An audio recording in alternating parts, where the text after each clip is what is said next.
อ้าวถูสะอาดเนี่ยเอาอีกเออนี่แหละเด็กล้างรถของแท้เอาถูเด็กล้างรถของแท้เลยเนี่ยเอาเอ้เนี่ยเด็กล้างรถของแท้แล้วมาฝั่งนี้จะดินเลยนี่เร็วอ่าประคอฝั่งนี้มั่งประคอนี่ฝั่งนี้เร็ว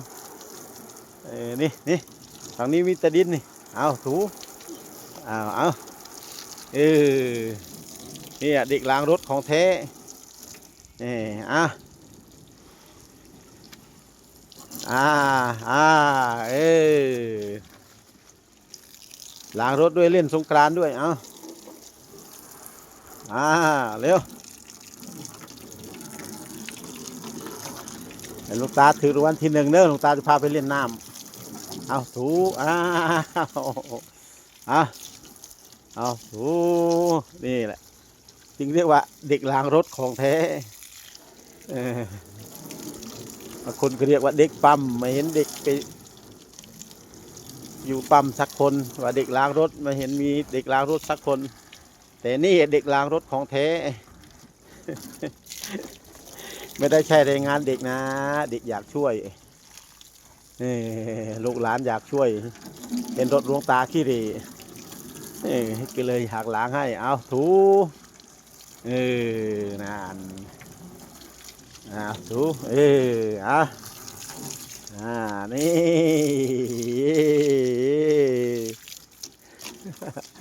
ถูเอาโอ้ได้สะอาดเพราะดิกล้างรถของแท้นี่ตรงนี้นี่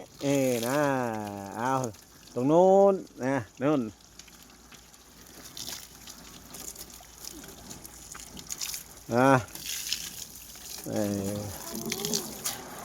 นั่นตรงนู้นนู้นตรงล้อนู้นนี่นี่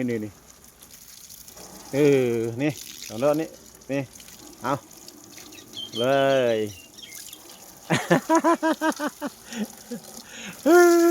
นี่ตรงนี้นี่เห็นน้อนี่ตัวอีกปลาวานเอา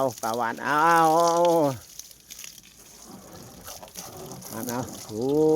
อีกเด็กล้างรถนี่เด็กล้างรถของแท้ของจริง